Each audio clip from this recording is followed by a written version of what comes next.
अस्सलामुअलैकुम गाइस, कैसे हैं आप। उम्मीद करता हूं कि आप सब खैरियत से होंगे, खुश होंगे और हमारी दुआ है कि आप हमेशा खुश रहें, हंसते और मुस्कुराते रहें। मेरा नाम है रहमान अनवर और मैं हूं ज़फर इकबाल। और आज हम जिस वीडियो पर रिएक्ट करने जा रहे हैं, इस वीडियो का टाइटल है USA ready to bomb Pakistan with drones if Pak wants no why US said this. तो देखते हैं अभी वीडियो, क्योंकि अगर वीडियो पसंद आए तो लाइक सब्सक्राइब जरूर कीजिएगा और कमेंट में अपनी राय का इज़हार जरूर कीजिएगा। तो करते हैं वीडियो स्टार्ट।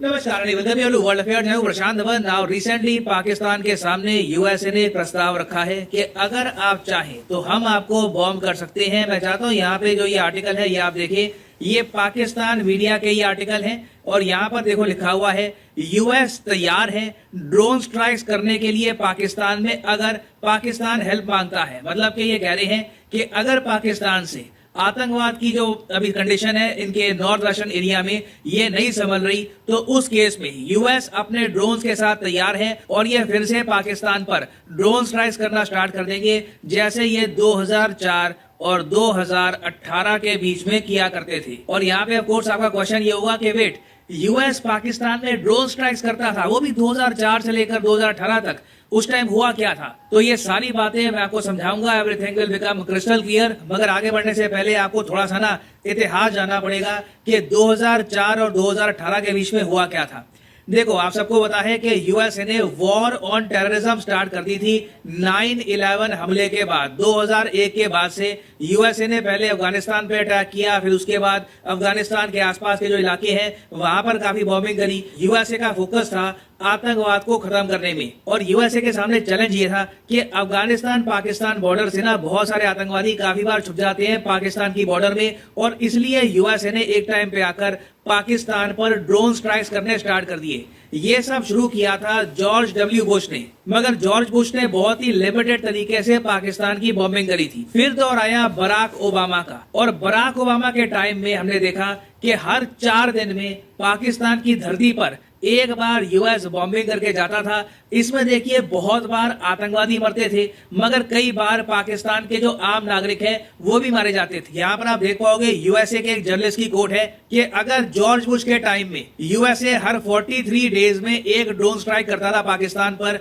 तो बराक ओबामा के टाइम में ये बढ़कर फ्रीक्वेंसी हो गई थी हर 4 दिन में एक बार। और इन ड्रोन स्ट्राइक से कितने लोग मारे गए? देखो, पाकिस्तान का मानना है कि इनके यहाँ सिविलियंस की मौत हुई थी 150 से लेकर 900 के आसपास। इतना ये लोग मानते हैं कि इनके सिविलियंस मरे, मगर बताया जाता है कि यूएसए ने साथ ही साथ 2000 से लेकर 3000 आतंकवादी भी मार दिए पाकिस्तान में। मगर आप इमेजिन कर सकते हैं, जब यूएस लगातार पाकिस्तान की जो सॉवरेनिटी है इसको वॉयलेट कर रहा था, पाकिस्तान में घुस के ये लोग बॉम्बिंग कर रहे थे बार बार, तो ऑब्वियसली पाकिस्तान में गुस्सा तो बिल्कुल होगा। और इसलिए जब 2009 में बराक ओबामा को दिया गया नोबेल पीस पुरस्कार, तो पाकिस्तान ने बहुत प्रोटेस्ट किया। ये कहा यहाँ पे लोगों ने कि इस आदमी ने इतनी बॉम्बिंग करी है हमारे देश की, इसको पीस प्राइज से सम्मानित क्यों किया जा रहा है? ना ऑब्वियसली यहाँ पे आप एक क्वेश्चन पूछ सकते हैं, मगर ये यूएस कर कैसे पा रहा था? आई मीन पाकिस्तान की भी एयरफोर्स है, इनके पास थोड़ी बहुत मिलिट्री अपनी है, ये लोग अपनी कंट्री को डिफेंड नहीं करते थे जब यूएस आ रहा है बॉम्बिंग कर रहा है? तो इसका आंसर है नहीं। पाकिस्तान के फॉर्मर प्रेसिडेंट परवेज मुशर्रफ ने 2014 में एक इंटरव्यू के दौरान ये बताया कि इन्होंने सीआईए को परमिशन दी कि हाँ बिल्कुल ये ड्रोन्स उड़ा सकते हैं, पाकिस्तान की धरती के ऊपर बॉम्बिंग भी कर सकते हैं, आतंकवादियों को भी मार सकते हैं। उसके बदले में यूएस लगातार फाइनेंशियल एड प्रोवाइड करता रहेगा पाकिस्तान को और मिलिट्री हार्डवेयर भी देगा पाकिस्तान को, जो इवेंचुअली ये लोग यूज करने वाले थे भारत के खिलाफ। ना यहाँ पे आपको समझना होगा कि इवन दो पाकिस्तान की उस वक्त गवर्नमेंट और आर्मी ये यूएस के साथ मिली हुई थी, ये अलाउ कर रही थी कि आओ हमारी धरती पर बॉम्बिंग करो, कुछ सिविलियंस मारे जाते हैं तो उस पर जरा कुछ हो अल्लाह नहीं होगा। जो पाकिस्तान का आम नागरिक था उसके स्वाभिमान को ठेस पहुंच रही थी, उसको लगातार ये लग रहा था कि यूएस टारगेट कर रहा है पाकिस्तान को, क्योंकि पाकिस्तान एक इस्लामिक कंट्री है और जब भी कोई पाकिस्तान में इनोसेंट आदमी मारा जाता था तो बहुत बड़े स्केल पर इनके सोशल मीडिया में प्रोटेस्ट भी होता था। और उस सब के अलावा देखो, सिविलियन जो थे, आम लोग पाकिस्तान के, उनके लिए सबसे कष्टकारी बात यह थी कि ये सारा यूएसए ने तामझाम किया था बॉम्बिंग करने का पाकिस्तान को कि आतंकवाद खत्म हो जाए, जबकि सीरा इसका उल्टा हुआ। एग्जाम्पल के लिए मैं आपको दिखाता हूँ ये डेटा ये आप देख पाओगे द ग्राफ, पाकिस्तान में बॉम्ब ब्लास्ट होने स्टार्ट हो गए। ये आपके सामने डेटा है of the fatalities in terrorist violence in Pakistan 2000 से लेकर 2018, जब तक बराक ओबामा आए। पाकिस्तान लिटरली झुलस रहा था आतंकवाद की वजह से। इनके यहाँ हजारों लोग, एक तो इनका साल बीता था 2009 जब इनके यहाँ 10,000 से ऊपर फेटेलिटीज हुई थी, सिविलियन सिक्योरिटी फोर्सेस दोनों मिलाकर 10,000 लोग मारे गए थे पाकिस्तान में आतंकवाद की वजह से। और बाय द वे ये वही साल है जब बराक ओबामा को दिया गया था नोबेल पीस प्राइज। फिर आप देखोगे आतंकवाद पाकिस्तान में अपनी पीक पे रहा अंटिल 2018। अब देखो यहाँ पे ना पाकिस्तान के लोग ये मानते थे कि जो भी आतंकवादी संगठन हैं जो पाकिस्तान की धरती पे आ चुके हैं और इन पर यूएस बॉम्बिंग कर रहा है, ये लोग अपना गुस्सा निकाल रहे थे पाकिस्तान के आम इंसान पर, क्योंकि यूएस इनको बॉम्बिंग कर रहा था। इनके पास इतना दम तो था नहीं कि ये यूएसए में जाकर फिर से बॉम्बिंग करे, तो इसलिए ये लोग टारगेट करते थे पाकिस्तान के लोगों को, पाकिस्तान की गवर्नमेंट को। और फिर 2018 में फाइनली पाकिस्तान ने यह कहा यूएसए को कि अब हम और ज्यादा ड्रोन स्ट्राइक्स बर्दाश्त नहीं करेंगे, और फिर यूएस रुक गया। और उसके बाद एक्चुअली हमने देखा मिराक्युलसली आतंकवाद भी कम हो गया। ये एक बहुत ज्यादा मैं कहूंगा यूनिक बात है कि जब यूएस ड्रोन स्ट्राइक्स पाकिस्तान में पीक पर थी, आतंकवाद भी पाकिस्तान में पीक पे था। मगर अब क्या है कि देखो पाकिस्तान के सामने एक बहुत ही बड़ी समस्या है पाकिस्तान तालिबान की, और अमेरिका मानता है कि ये प्रॉब्लम सिर्फ पाकिस्तान की नहीं है, पाकिस्तान तालिबान यूएसए की भी प्रॉब्लम है। क्योंकि पाकिस्तान तालिबान ये चाहता है कि जिस तरीके से अफगान तालिबान ने कब्जा लिया पूरे अफगानिस्तान को, वैसे ही पाकिस्तान तालिबान भी पूरे पाकिस्तान को कब्जा ले। जो करंट गवर्नमेंट है पाकिस्तान की, जो संविधान है, इसको रिमूव कर दे और ये लोग खुद संभाले पावर। ऑब्वियसली ऐसा पाकिस्तान यूएसए भी नहीं चाहेगा। पाकिस्तान के पास आज के समय न्यूक्लियर वेपन्स हैं, तो ये सिनेरियो यूएसए के लिए भी बहुत ज्यादा खराब होगा। तो इसलिए यूएसए ने संकेत दे दिए हैं कि 2023 में ये डेफिनेटली पाकिस्तान को हेल्प प्रोवाइड करेंगे। ये हेल्प हो सकती है फाइनेंशियल हेल्प, या फिर हो सकता है कि और ज्यादा मिलिट्री हार्डवेयर जैसे कि राइफल्स और वेरियस और टाइप का जो मिलिट्री इक्विपमेंट है, ये यूएसए देगा पाकिस्तान को, ताकि यूएसए के हिसाब से पाकिस्तान की फोर्सेस आतंकवाद से लड़ पाए। और देखो यूएसए का कुछ खास लगाव है नहीं पाकिस्तान से, पाकिस्तान के लोगों से, इनको बस अपना काम निकालना है। तो इन्होंने यहाँ पर यह भी कह दिया कि इस बीच वापस अगर ड्रोन पॉलिसी फिर से स्टार्ट करनी है 2004 से लेकर 2018 वाली, तो उसको भी हम रिस्टार्ट कर सकते हैं। पाकिस्तान में जो भी पावर में है उससे बातचीत करके we can start bombing Pakistan again. और हाँ, इसका मतलब ये नहीं है कि पाकिस्तान के शहरों को बॉम्ब किया जाएगा। जो पाकिस्तान अफगानिस्तान की बॉर्डर है जहां पे आतंकवादी हैं, वहां पर यूएस चाहता है कि बॉम्बिंग करे, मगर बाय डिफॉल्ट आप मान लीजिए उस केस में यूएस पाकिस्तान की धरती पर बॉम्बिंग कर रहा होगा ना। अब आप मुझसे पूछोगे कि ये होने की प्रोबेबिलिटी क्या है, मतलब क्या ये जनरली हो सकता है? देखो 2023 ये साल बहुत बड़ा होने वाला है, क्योंकि पाकिस्तान में देखो सिक्योरिटी की सिचुएशन लगातार खराब होती जा रही है। और कोई बड़ी बात नहीं है एक टाइम पे आकर पाकिस्तान की गवर्नमेंट अलाउ कर दे यूएसए को कि हाँ हम पे बॉम्बिंग करनी फिर से स्टार्ट कर दो, हमसे सिचुएशन संभल नहीं रही है। फॉर एग्जाम्पल मैं आपको बताऊं, हाल ही में पाकिस्तान में एक जगह है बानू के नाम से, यहाँ पर इनका एक काउंटर टेररिज्म सेंटर था, पाकिस्तान का काउंटर टेररिज्म सेंटर। वहां पे पाकिस्तान ने कुछ आतंकवादी पकड़ के रखे हुए थे, जेल में डाल रखे थे।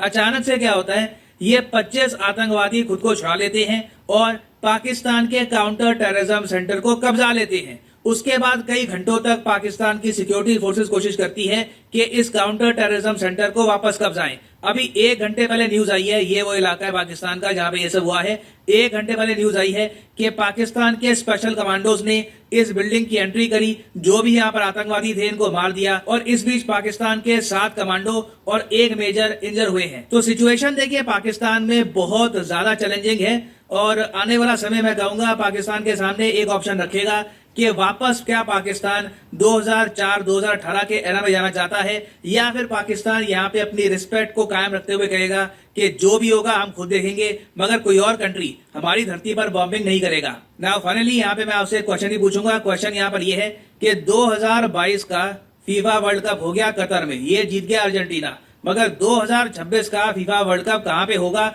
ये आपको बताना है। एक्चुअली 3 देश है 2026 का फीफा वर्ल्ड कप ये होस्ट करेंगे। ये आपके सामने ऑप्शंस हैं, US, Canada, Mexico option A, option B है India, US, Australia, option C China, Japan, South Korea, या फिर option D US, Germany and France. बताओ कि वो 3 देश कौन से हैं जो 2026 का फीफा वर्ल्ड कप होस्ट करेंगे। कमेंट सेक्शन में करो उत्तर। सही आंसर मैं आपको दूंगा नहीं, क्योंकि गूगल सर्च करोगे आंसर मिल जाएगा। बाकी वैसे जो भी लोग सही आंसर करेंगे उनकी कमेंट को मैं हार्ट दे दूंगा, ताकि बाकी लोग समझ पाए कि सही आंसर क्या है। और हाँ, फाइनली यहाँ पर मैं ये भी ऐड कर दूं कि आप किसी भी एग्जाम की तैयारी कर रहे हैं, चाहे एसएससी, यूपीएससी, बैंक, अनअकैडमी के क्वालिटी कोर्सेज अवेलेबल हैं। इन कोर्सेज से आप घर बैठ के इन एग्जाम की तैयारी कर पाएंगे। सिंपली आपको यहाँ पर करना क्या है, कमेंट सेक्शन में जाइए, यहाँ पर पिन कमेंट में आपको मिलेंगे लिंक एसएससी, यूपीएससी, बैंक के। फॉर एग्जाम्पल लेट से आप परचेज करना चाहते हैं यूपीएससी का कोर्स, तो यूपीएससी पे करिए क्लिक और फिर आपके सामने खुल जाएगा ये पेज। यहाँ पे आपको क्लिक करना है प्लस पर और यहाँ पे आप परचेज कर पाएंगे अनअकैडमी के कोर्सेज। अगर मान लीजिए आपको 6 महीने का कोर्स परचेज करना है, ये भी आप कर सकते हैं, मगर मैं आपको सजेस्ट करूंगा, अभी एक ऑफर चल रहा है 18 महीने के कोर्स पर। 18 महीने का कोर्स आप अगर परचेज करते हैं तो 3 महीने आपको एक्स्ट्रा मिलेंगे, ऑटोमेटिकली आपका कोर्स बन जाएगा 21 महीने का। तो ये कोर्स आप कर सकते हैं परचेज, मगर जो प्राइसेस यहाँ पर लिखे हैं ये पे करने की जरूरत नहीं है। सिंपली यहाँ पर कोड डालिए PD10 और अपने आप देखोगे प्राइसेस गिरना शुरू हो जाएंगे। The prices will start falling, so use the code PD10 and save money. So इसी नोट के साथ ये वीडियो का thank you for listening and as always God bless you all.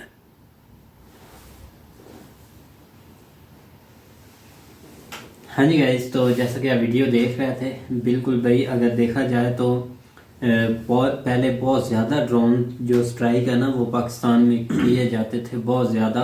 क्योंकि अभी हाल ही में भाई एक सुना है कि हुआ था इधर वजीरिस्तान वाली साइड पे, वो पता नहीं भाई किसने किया था, लेकिन यह है कि अगर बात की जाए ड्रोन स्ट्राइक की, वो बहुत ज़्यादा इधर हुए हैं भाई। सिविलियंस भाई बहुत ज़्यादा मरे हैं। तो इससे हमें कोई फ़ायदा नहीं कि जो भाई ड्रोन्स ऊपर से ये लगते हैं, तो अब कौन सा उनको भाई पता है कि जैसे शेख रशीद ने बोला था कि हम बम छोड़ेंगे जाकर भाई हिंदुओं को ही लगेंगे, मुस्लिम को नहीं लगेंगे। वो ऐसी तो बात नहीं ना कि इधर भाई शेख रशीद बैठा हुआ है अमेरिका साइड पे कि जो भाई बोलेंगे कि हम ड्रोन मारेंगे और जाकर भाई उनको ही लगेंगे, ऐसी कोई बात नहीं भाई। ये बस एक कहानी है। 2004 से लेकर 2018 तक, ये दरमियान में 2009-10 का जो पीक सीजन है, पीक टर्न्योर रहा है ना, जब ये दहशतगर्दी बहुत ज्यादा अरूज पे थी, तो उस वक्त इन्होंने बिल्कुल यही डील की थी जिसका अभी भी अफगानिस्तान के लोग जो है ना वो गुस्सा निकालते हैं कि इन्होंने पैसे पुसे लेके और मुल्क के अंदर जो है ना ये ड्रोन वाला जो है ना वो सिस्टम शुरू किया था। और उसी को जो है ना वो अभी भी अमेरिका जो है ना वो दोबारा रिवाइज करना चाहता है, क्योंकि अभी भी अमेरिका चाहता है कि हम बाहर से अमेरिका दूसरा अफगानिस्तान को कंट्रोल करें और साथ पाकिस्तान का वजीरिस्तान का जो इलाका है या इस साइड के ऊपर जो जहाँ पे ये इनके ठिकाने ठुकाने हैं उधर। लेकिन ये कि पहले अभी तक तो जो है ना वो 2018 से 2022 तक, जब तक इमरान खान की हुकूमत रही है, ये निज़ाम उनके हाथ नहीं आया, क्योंकि वो इस चीज़ के ऊपर नहीं मानता था। वो कहता था कि नहीं हम जो है ना वो अब ये काम कभी भी नहीं करेंगे कि हम अपनी सरजमीन जो है ना वो लोगों के लिए इस्तेमाल होने दें। तो इसलिए वो थोड़ा सा ना, लेकिन ये कि अब जाहिर बात है जिस तरह एक मुल्की हालात डाउन कर दिए गए हैं या मुल्क को इस हिसाब के तरफ लेके ले जा रहे हैं, उसमें जो है ना वो फिर एक ऑप्शन बचेगा। ऑप्शन यही होगा कि या ये कर लें या ये कर लें। तो जाहिर बात है फिर पाकिस्तान जो गवर्नमेंट है मौजूदा, उसको जो फिर जाहिर बात है ये चीज़ माननी पड़ेगी, क्योंकि उन्होंने एक फिर उस हिसाब से लोगों को जो है ना वो गाइड करेंगे कि हमारी अब मजबूरी है, इसके अलावा हमारे पास हल कोई नहीं है, तो लिहाजा हमें ये जो है ना वो करना पड़ना है। तो मुझे लगता है कि जो इस साइड के ऊपर लेके जा रहे हैं, हालांकि आप देखें CDT जो उन्होंने एंट्री मारी है उधर जेल के अंदर, तो वो एक आम काम नहीं है ये कोई, मतलब वो एक डिफेंस का एरिया है, वहाँ पे कोई ऐसे थोड़े ही हम, क्योंकि मैं 1-2 दफ़ा डिफेंस जाने का इत्तेफाक हुआ है, वहाँ पे तो आसानी से बंदा इंटर ही नहीं हो सकता, इतनी सिक्योरिटी होती, इतनी हर जगह जगह के ऊपर कैमरे लगे हुए हैं, मतलब हर तरीके से उन्होंने कैंट को जो है ना वो कवर किया होता है, तो इतनी आसानी से। लेकिन ये कि वो बड़े आराम सुकून के साथ चले गए और उन्होंने वहाँ कब्जा कर लिया। ये बस एक कहानी है, लेकिन आप कोई समझ नहीं आ रही कि किस तरफ जो है ना वो लेके जा रहे हैं इस चीज को।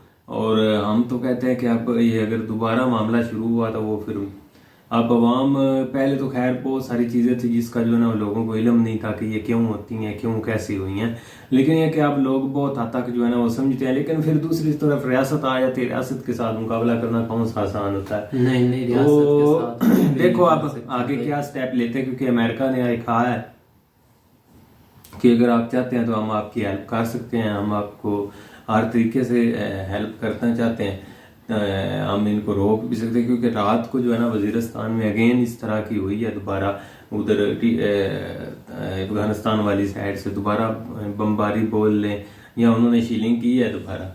लेकिन अब देखो आगे क्या करते हैं, क्या फैसला करते हैं। लेकिन ये कि अगर इस दफा दोबारा अगर एंट्री हो गई अमेरिका की, तो मुझे नहीं लगता कोई चीज सीधी पद्धति रहेगी, फिर मामला जो है ना वो बहुत आगे निकल जाएगा ना। वही दोबारा से भाई काम शुरू हो जाएगा, जिस बात से हम डरते हैं भाई सब पाकिस्तानी, क्योंकि पहले भी बहुत ज्यादा नुकसान पाकिस्तान ने उठाया है। लेकिन ये कि अब ये दोबारा होना भाई मुमकिन हो सकता है, क्योंकि जिस तरह भाई उन्होंने डॉलर फेंकने, क्योंकि पहले यहाँ डॉलर की बहुत ज्यादा किल्लत है, यही तो सब कुछ किया जा रहा है ना, मुआशी लिहाज से कमजोरी। हाँ बिल्कुल। और अचानक फिर वो पैसा लगाएंगे, फिर लोगों को भी सुकून होगा कि शुक्र है कि चलो हमारे पास पैसे तो आ गए, यही एक लालच होता है ना। तो कोई बोलेगा नहीं। तो अब देखो हर बंदे की अपनी अपनी थिंकिंग, हम तो यही सोच रहे हैं, हमें जो इधर पाकिस्तान में बैठ के लग रहा है कि ये ऐसा होने लगा है। लेकिन देखो आगे क्या प्लानिंग है या क्या नहीं, वो तो फिर बाद में पता चलेगा। बिल्कुल भाई, आगे हम कहते रहे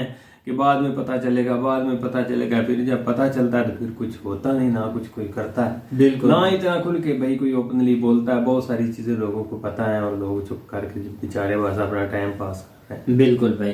तो उम्मीद करते हैं कि गाइस आपको वीडियो पसंद आएगी। अगर पसंद आए तो लाइक सब्सक्राइब जरूर कीजिएगा और कमेंट में अपनी राय का इज़हार जरूर कीजिएगा। अल्लाह हाफिज।